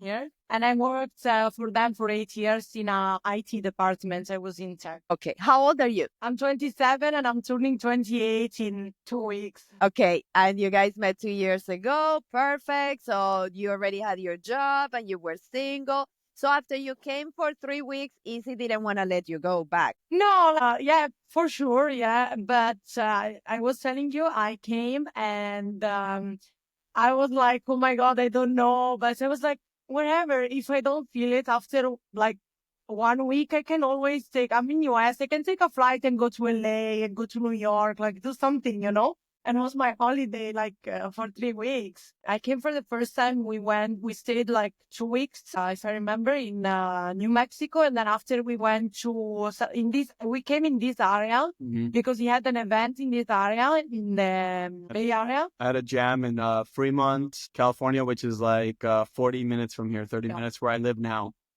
And in that jam session, I manifested. I told them, I'm going to move here. I told them this in 2023. Exactly that you liked about the place. Is it like the way people live their lifestyles there? Or Yeah, it's just the people are so different, and the lifestyle, the weather, the green coming from New Mexico, it's a very contrast. Also, like people here are very driven, very busy people, like very ambitious people. Ambitious. Always trying to find like the next thing, which is not a bad thing. Like it's a nice especially way when to you're stay young, motivated. that's Yeah, what you need. Huh? for sure. Yeah, because I mean, in my town I'm a town boy. You know, like the town I'm from, it's a one road. There's one road, Main Street. You know, so if you get lost, I'd be worried for you because there's only one road to take. And it's so sleepy. Like, I mean, my day. I mean, now we were so productive. We do so much in the day. But back in my town, it was like I went to the gym, and then I went home, and then it's time to teach class, and that was it. And I'm over here like, wow, I'm so productive. I got so much done. I went to the gym, and that's it. So And now here, it's you like, outgrew your town, clearly. I think so. I'm grateful because it has made me the person that I am, and it's taught me a lot about humility and taught me a lot about people. Like one thing I like about Los Lunas is that you build genuine friendship. Well, genuine, quote unquote, depending on who, but you build good friendships. Here, it's like people are very friendly, but people are very busy. So you have a lot of friendly people to talk to you, but people don't really prioritize people here. I think they prioritize work. Achievement. I come from a country where, like, for me, it's the best country in the world because we have everything. The food is so good. The nightlife, the people, the social life, the weather. We have mountain, beaches, like everything is perfect. That I never want to live somewhere else. And I already had my life already planned out. No, like planned. I had like a good job. I just bought my house. Like, like when you are settled, and then was not my dream to move, honestly. And then when I came the first time, I was not like thinking about like moving or something. I just lived the moment. When I was leaving New Mexico at the airport, he told me, oh, you know what? I want to tell you that I love you. I didn't felt this for a person since long time. And me, I was like, oh, thank you. She did that to me. She pulled the olive She juice. did not say it back. She's like, olive juice. Oh, no. But uncomfortable. I was like, oh, thank you. But let's set the record straight, okay? The first one to fall in love was her, okay? And then I fell for her. That's true. And then I'm just like slow in this like relationship because I had a lot of experiences, and I'm just like slower, and I take my time. Like I need to be like 100% convinced. Then obviously was a lot of stuff like between us, the long distance and all this stuff that makes me like, okay, wait a moment, let's go slow. But what was it that made you hesitate the most? Was it your past experiences that maybe prevented you from trusting Izzy? Or was it something in particular that you needed to see in Izzy to feel more sure? No, I think the most was the distance. Okay. the distance, because obviously it was But what so about like, the distance? Like you couldn't see a future together because like yeah, what are we because gonna do? obviously the thing is that one of us has to leave the country, and for me it was hard. Like as I told you, I never want to leave my country. Then I was like, I'm not like ready to move now. And obviously his job, like yes, he can work from where he wants, but obviously his market is more here in US. Then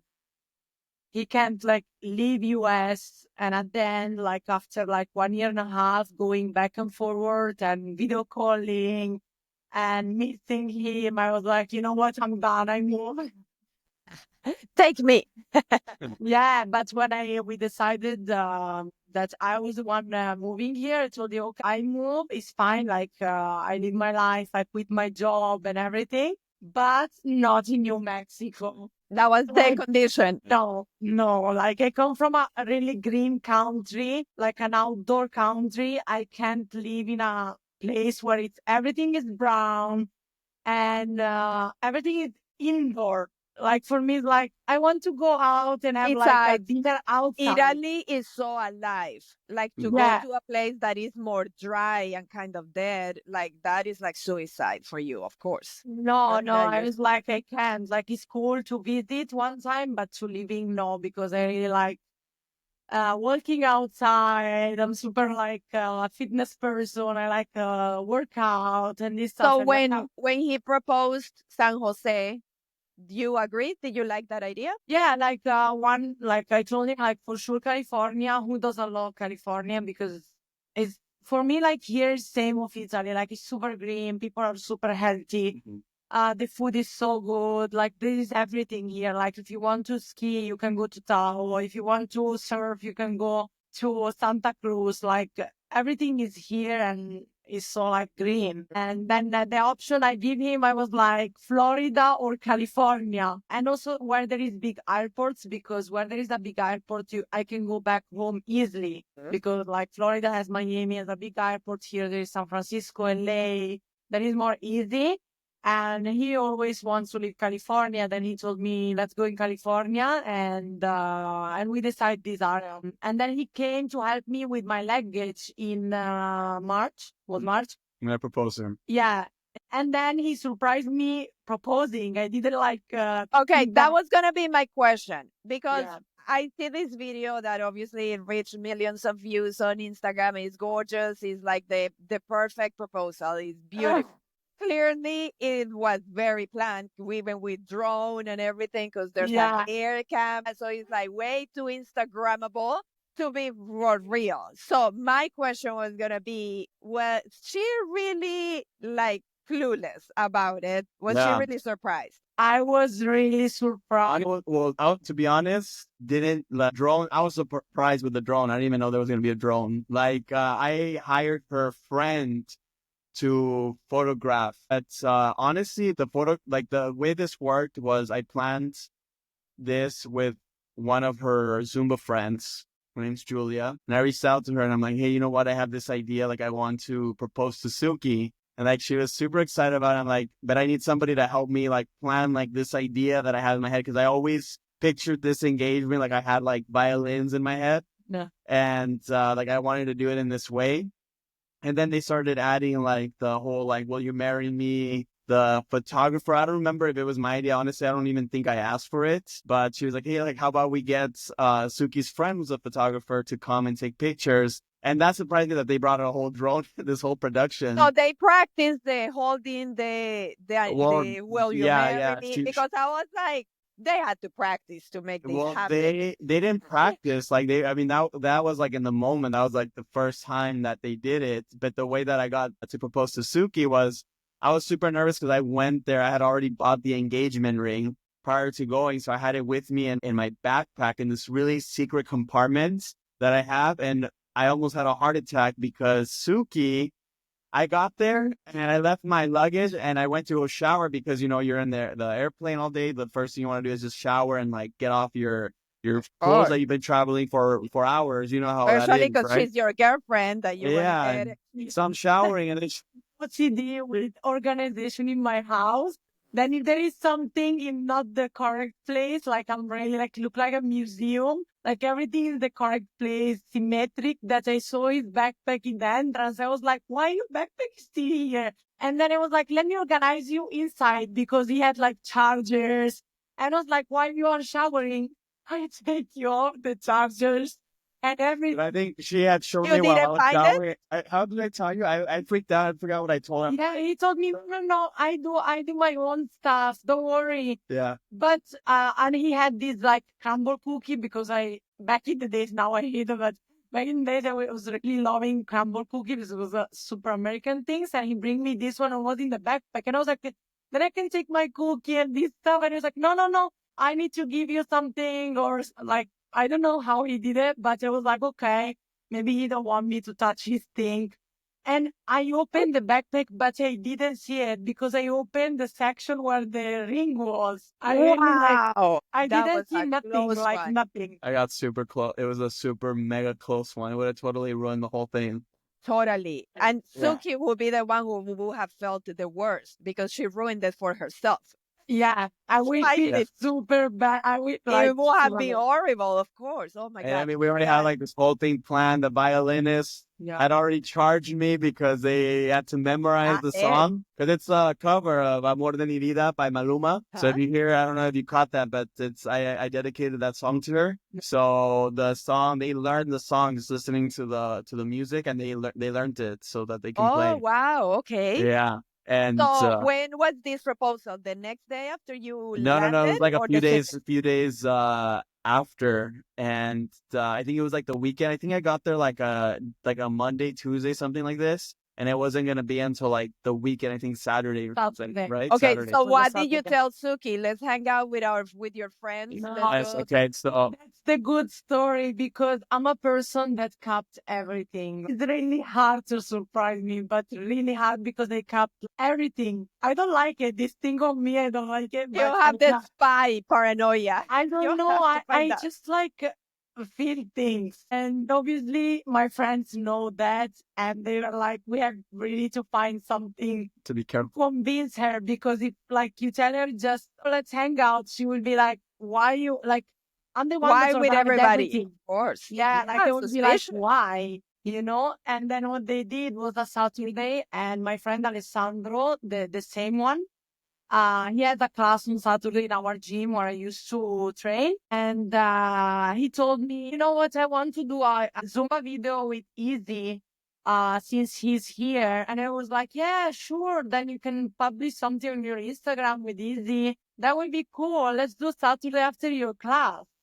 And he said, yeah, let's do Saturday after my class and let's meet in this place where he did the proposals like a really famous monument of Bologna where I live. And there is a really, it's on hills and there is a really good view. But it makes sense because it was for an Instagram post. It was Yeah, and for it a was a video. really nice. It was a perfect like scenery in the back. Yeah. Yeah, and it's a place where I really go like a lot, like to walk, to train. Twice a week, I'm always there. Like it's my place in Bologna. That's why like it has a meaning too. And I told him after the video was like sunset time. I was like, after the video, we can go in downtown to have dinner or something. That's why I was dressed because people told me like, how you were dressed? I was like, yeah, because Exactly.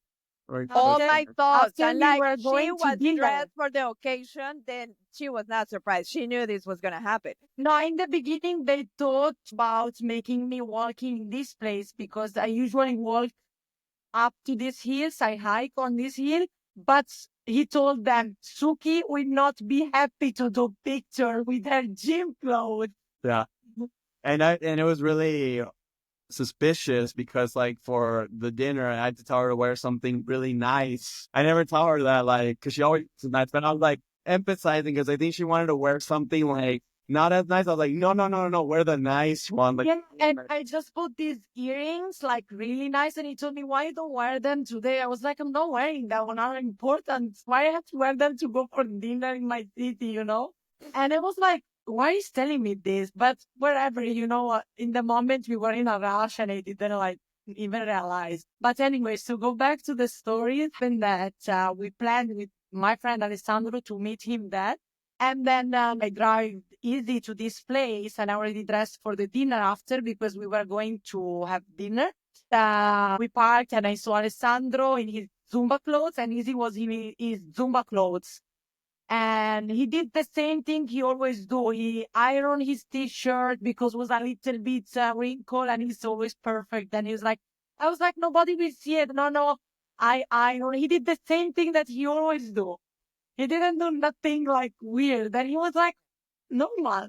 And then we went there, and then like I So left what? the car. You guys were walking and like, oh, coincidence. There's some violin people. No. From they parked in a parking far, and I was I was telling to Alessandro, why we park here? I don't want to walk because I'm like dressing.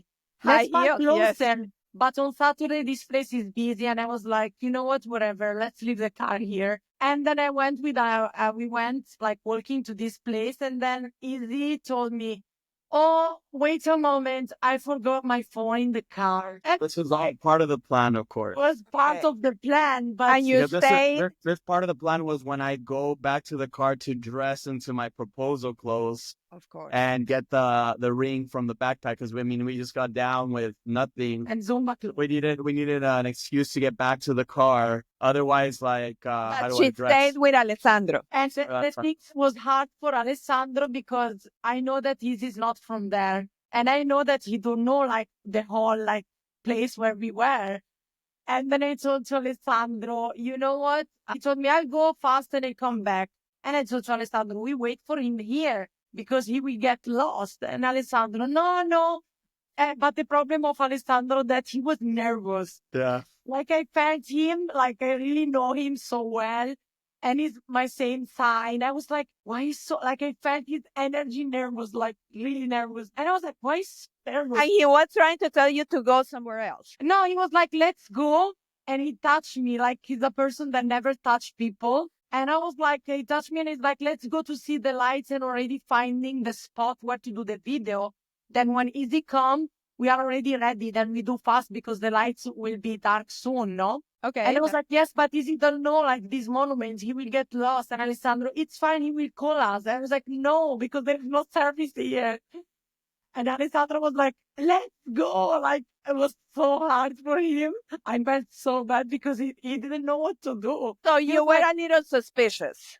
no, I was Something like, was why you odd want with to? Alessandro. No, I just was like, okay, it's fine, like, whatever, let's go. And the moment I was like, okay, let's go because the place is busy. And then I went in front of this monument and was like violinist, but was on Saturday, and sometimes they have this stuff there. Then for me was like, okay, and I was like, Ale, where we do the video? Like, there are a lot of people here with the violin and everything. Mhm. And And they were Alessandro, already playing some music. They were already playing, but they weren't playing No, a song yet. They're special just song, okay. playing what just playing wherever, And then my friends, they were behind, like back to a tree. yeah, behind the tree. Yeah, behind the tree, and I didn't see them. Good. Nobody. I didn't see the photographer. Nobody. I didn't like realize nothing. And then me, I was in the picture. There is picture where I was in my phone, like searching for the lights, and I was like, Ale, I think here, go there, then I can see the lights. How is it? And he was like looking this way, and he want me to look in the way of the violinist. And then it was like, no, we are not doing the video in front of a church. Like, you cannot do like a dancing video in front of a church. I know Izzy, and he's not going to do it. And he was like, no, but nobody knows that it's a church. I was like, I know Izzy, and he's not going to post a video in front of a church where he's like dancing. And Alessandro like touched me, and he was like, yeah, but, and he was like, yeah, but, and look at these lines. And it was like, and I was like, and in my mind, I was like, poor Alessandro, he's so nervous to do this video with Izzy. Oh, okay. dancing- So you I was thought like, it was because of the video. That's good. yeah, I was like, he dances forever, like, and he still feel nervous to do a video like with Izzy. I was like, wow, like I feel bad for him. I was like thinking like this. I was like, wow, he's so like me that I get nervous and shy for things that I know how to do. And then when he turns me, I saw all the people looking at me with phones, and then like in the moment I didn't recognize the song, like I was like just confused, and then I saw like Izzy, but he changed clothes, and then I saw Izzy coming with this black outfit, crying, and then he told me. In the video, you can see it, and he told me, like, listen, did you recognize the song? And then I was like, oh, wait a moment, is that song? He's coming. And then people looking at me, and then I saw my friend. I was like, oh, wait. I'm And getting Alessandro goosebumps. disappeared. This is so beautiful. Yeah, I was like, wait a moment, it's happening. And I was shocked because I didn't realize, like, since like the moment, nothing. And my friend, they came a little bit after. And then in the moment, there is my friend here. Like, literally, like, But then you didn't read the realize. sign. You read the "Will you marry me?" Yeah, And but then he I dropped the obviously, name. I You knew, had like, it in the moment when I heard the song, he's coming, like, crying. dressed up, Yeah, crying. and everyone looking at me with the phones. I was like, okay. Okay. Oh, But that's yeah, it so was beautiful, beautiful. guys. I'm so happy I got to hear this whole story. This is what Yeah, beautiful. everybody needs to hear. I hope everybody listens to this episode because, as I said, we just see such a production that, and we're so used to people doing so much just to look good on social media that it's like, wait, there was too much production. It's impossible that like she was clueless about it. So thank you Yeah. for telling me the No, whole I story. honestly was kind of like hesitant at even posting because it's like I didn't want it to seem like I was orchestrating something. Because like how you say, like nowadays we live in the era where everything's like so practiced and set up. But I just got lucky that they caught the emotions of the feeling of in the right moment, right? Like everything was genuine. But there's another video that I even like more than that one. And if you scroll down, you'll see the actual like being filmed on the phone. One of her friends, Federica, she was there like ready to record, and that one captures even more of the moments because it's like not edited, it's not fancy, it's just like me, like literally as you see it is how it happened. And you can tell Suki's face and our facial expressions. It's really something. So yeah, it's I was super nervous. Like my leg was shaking like uncontrollably. Like before I went up to Suki, like I was like, because, and then I got nervous because it wasn't so much asking her, but it was so many. Like I told you, I'm shy. And now I didn't think, like when I imagined the moment, I thought it was going to be like a really private thing, like just me and Suki and the violinist. But then I saw a huge crowd of people there because they were just there. Like they thought the church put the violinist, I don't know why. And they were all like recording the violinist. So you see all those people in the background. They weren't there for the proposal. They were there because they just heard the music. They were probably just walking. And then it just ended up being like a crowd for us.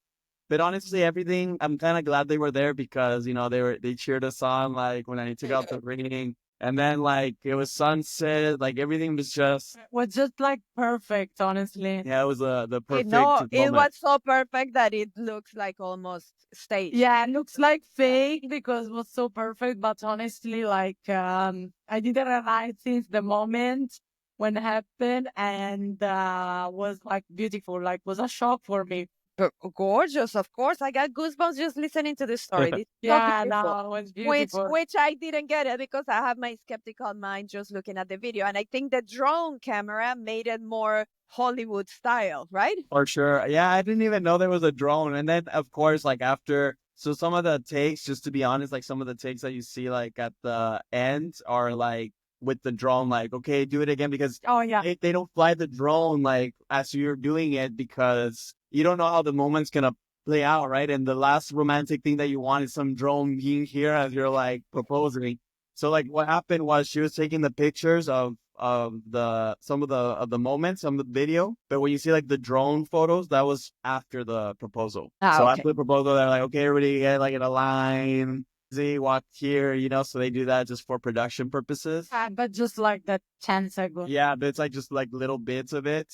But But to tell you how much it's hard to surprise me, that's funny. The night before was a Friday night, and Izzy, I don't know if you told her, but Izzy always pray before bed. That night, the Friday night, he take too much time. Like Usually it take, I don't know, like I don't count, but I guess like 15 seconds, 20 seconds. That time it take like 1 minute. And I was like, what is taking so much time?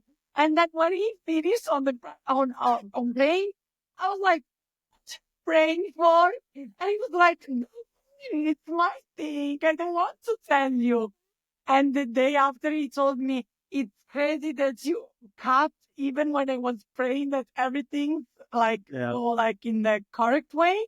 And I kept everything. It's crazy. Captivates. Yeah, she pays Wow. attention to Just detail. everything. Nothing escapes you. So to No, really nothing. surprise you with a proposal was like huge. Yeah, honestly, yes. And he was not nervous. I was like, how you did? Like, I No, was like, nervous, like super nervous. but you So don't. No, she even told me she was what she knew it was gonna have to happen at some point.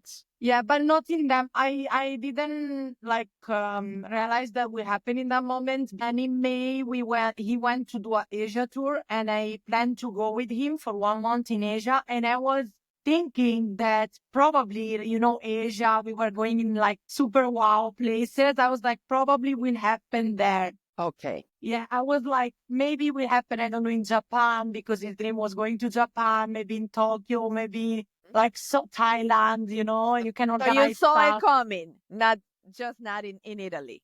I like Yeah, it. I was like, probably, but honestly, like, I was not expecting nothing like in Italy. It was like shocked because I was like, what?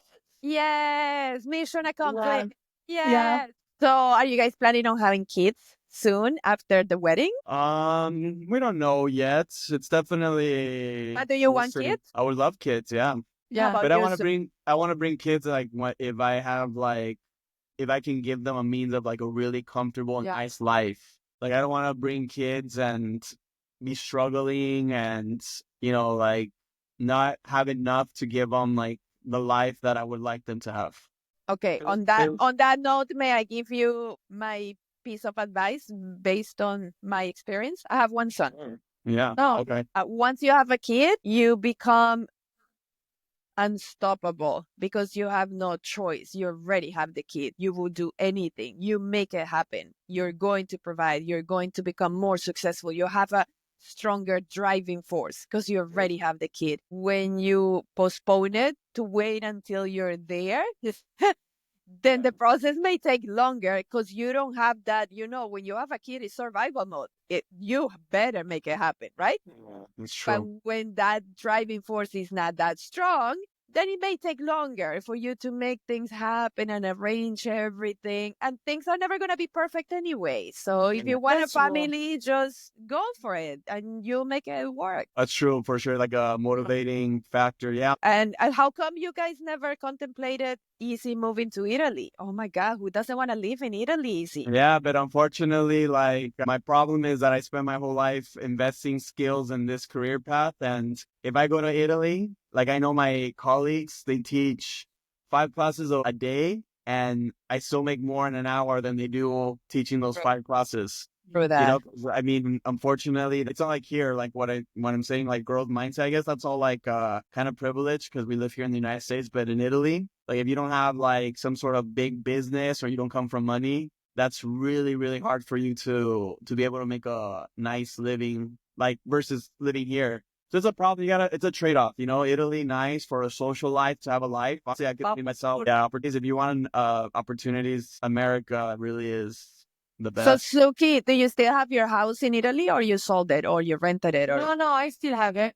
okay, still so have it's it. perfect because you guys can go there like Yeah, and we somewhere. have Yeah. to be And yeah. you organize your tour in Europe or on the other side of Yeah. the world, taking off from Europe, which is gonna be cheaper.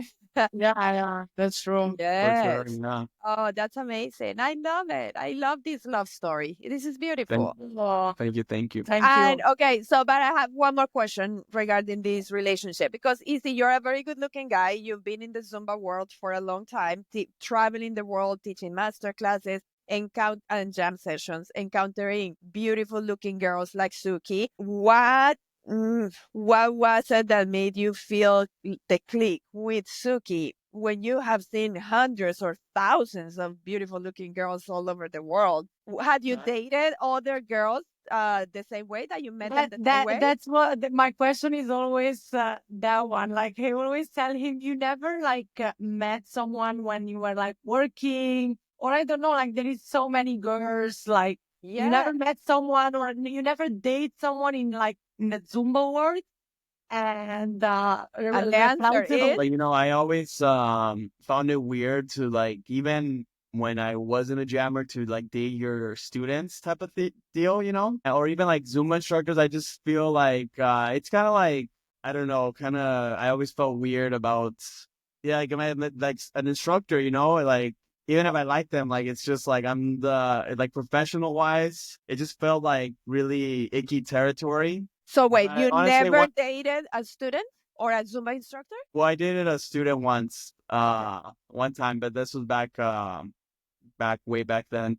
Did it But turn into a relationship or it was no, just no, no, no, no, no. It okay? was just like for a while thing. But Suki, I think one of the reasons why I was like, well, first of all, like, she's beautiful. Like, look at her, Not really. I'm not ready. But like when I saw her, like the thing is, it's funny because my type, what I'm attracted to is tall girls and Arab girls.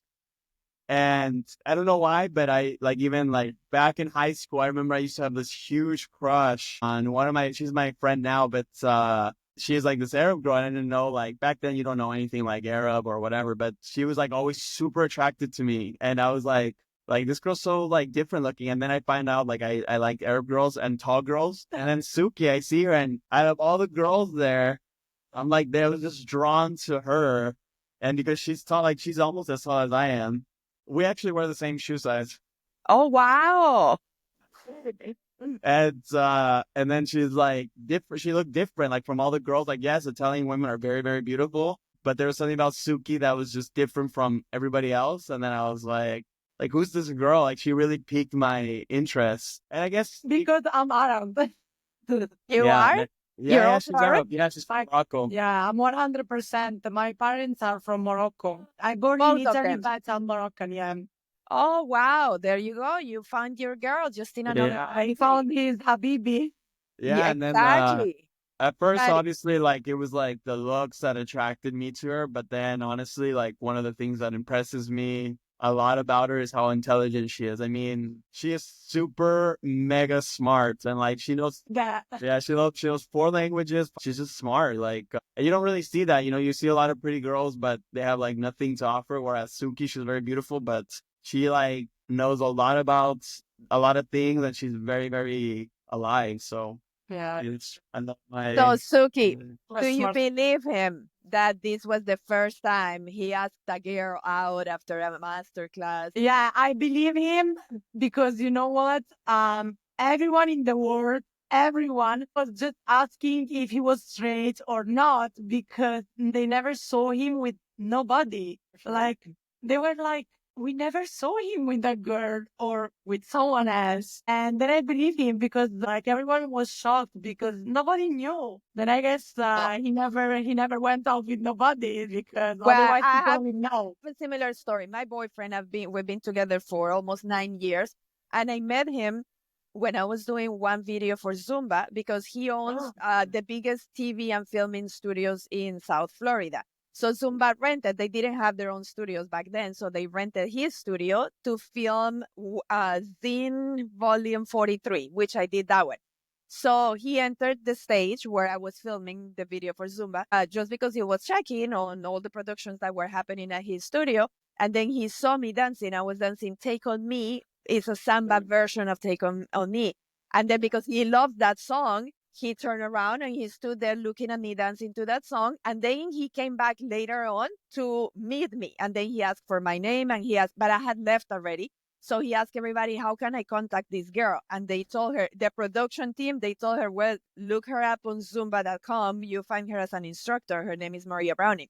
So that night when I got home, I found that message through the Zumba website. He was like, hey, I saw you today at M3 Studios and I would like to take you out. But it's the same thing. I was like, he has models, guys, like he has famous people filming on his studios all the time, and the choreographers and the dancers and the models and gorgeous looking women. And I'm like, so this is what you do constantly. Clearly, you ask girls out. And he's like, No, I know you're not gonna believe me, but I have never asked anyone out of my productions. This is the first time. So Yeah. it's the same thing. It's like Yeah. you, out of Yeah. thousands of girls that you had access to, it's Yes. like you never felt that click, that inclination, or that Yeah. certainty that you Right. felt it with Suki. This is awesome. Yeah. We live very similar experiences. Yeah. Yes. And the other thing is that, Izzy, you have an energy that is very professional. Obviously, Yes. you're very good looking. And of course, we're all mesmerized looking at you on your videos and pictures on your social media. And when we see you dancing in action, on top of that, you're very talented, obviously, as a choreographer and as a dancer.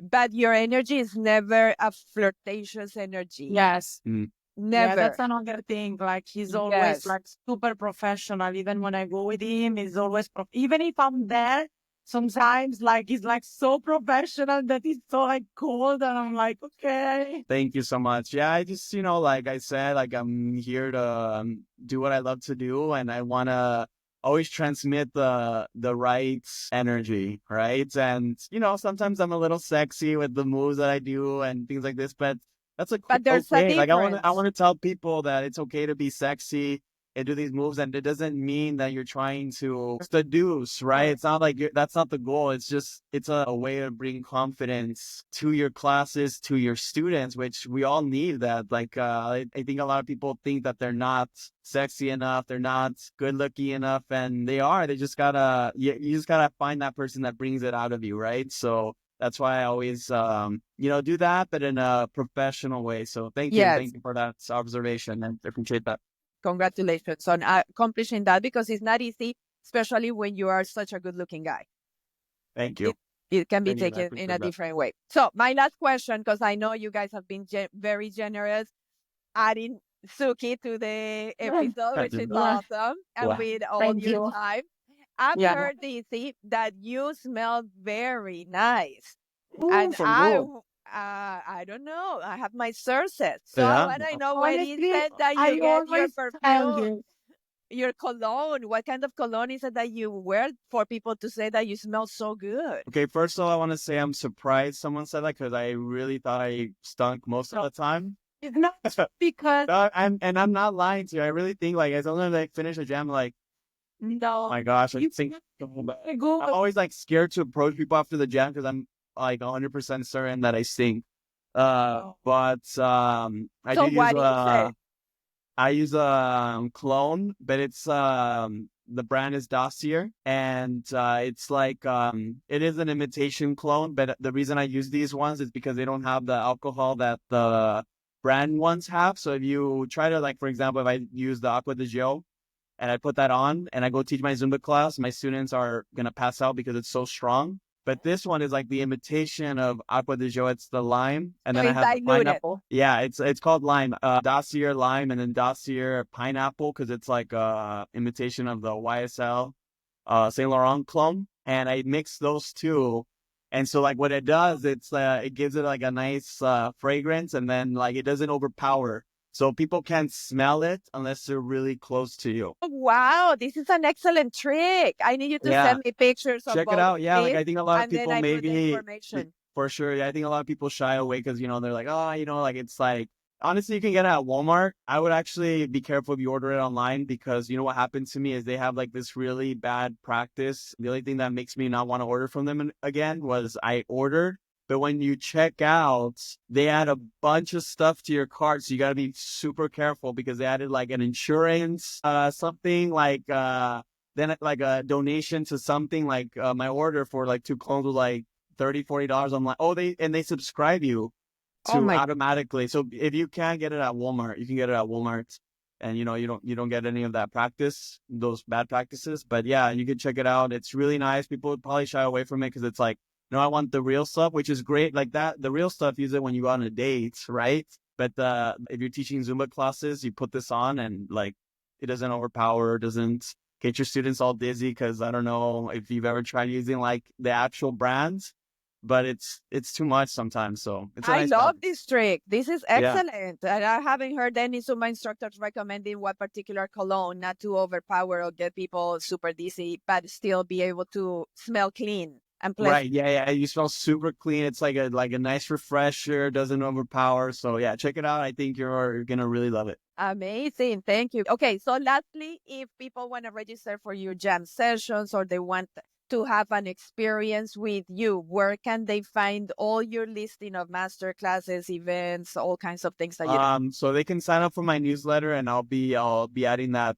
Right now I have my And link how? tree and Instagram, my link tree, right? Like my link. I am gonna update these links. You go directly from Instagram there, so you don't have to go through the third party, right? But I send out a newsletter almost every week. That's a nice way of knowing when my events are coming up. But also, if you go on Zumba.com and you put my name, Francisco Israel Cervantes, don't look me under Izzy because I don't show up. My first name is Francisco, so just put Francisco, and then all my events should come up, all my upcoming jams, as well as all my classes. And I teach virtually, so if anybody ever wants to pop into my virtual class, I teach every Often. Thursday, and Every virtual Thursday. jams most weekends. Yes. Okay, amazing. And you are, when you teach jam sessions, you are a choreo jammer. So you teach all kinds of rhythms. Yeah, so it's all different types. Yeah, 4 to 5 songs every And month. I see that you're teaching at Zumba Convention 2025. Yeah.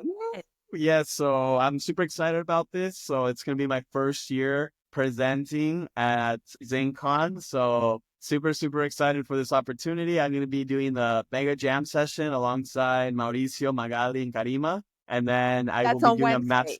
that's on Wednesday. That's with the extended experience. And then on Thursday, I have a masterclass with Marlex, Jamie Bueno, and Alina Duma. So if you guys want to And come and how join me. about if in the middle of your master class you create a new choreography, something wedding related, and then we can all celebrate a wedding with you guys, like make believe, and then Suki puts a little veil on it, and then we all feel like we attended a wedding. Yay! Yeah, just two birds with one stone. Let's do There it. you go. And then you include us, your Zumba family, because obviously you cannot invite thousands to the wedding in Italy. Yeah, that would be a dream. Yeah, that'd be nice. Problem solved. And we We also already have a we have the drone and speaker, the everything. production, lights. Perfect. Okay, you let DJ. me know. You let me know if this is gonna happen so I can go to that class. Izzy, thank you so much for this amazing conversation. Time Thank flew you. by. For I sure. hope Yeah. we continue to stay in touch. Less stranger like, but Yeah, more of friendly course. like from now on. You're a Yeah, thank beautiful you. person and you're a beautiful example to follow in the Zumba world. So thank you for giving such an amazing example, especially for the young generation. I am having a lot of this new wave in B1 trainings of new Zumba instructors that are super young. Like they are Oh, really? 20, 21, Oh, that's 18. nice. Yes, a lot of them.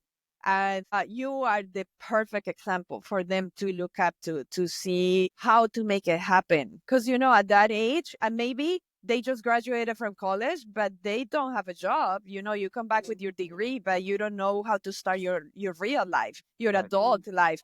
And then so they are giving themselves this chance with this new Zumba career, but they still don't know who to follow. So that's mainly what I wanted, like for people to be able to hear from you, being a young person, being that you started when you were 16 only, how you made it happen. So if from now on your post, you could also just try to give more of your personal experience somehow on social Yeah. media to Yep. guide the new generation that's coming, because obviously they're going to be looking up to you. You are the young generation of presenters now in Zumba. So just think about them. Think about there's a lot of new instructors that are that age and that they would love it and benefit a lot to hear from your own experience. Thank you. Thank you for that. I wish you guys the best in your beautiful Thank you story. so much. Thank you for having us. Thank you. Amazing. Great meeting you, Suki. Thank you so much. Nice to meet you. Nice to meet you. Bye. Ciao. Bye. Thank you. Thank you.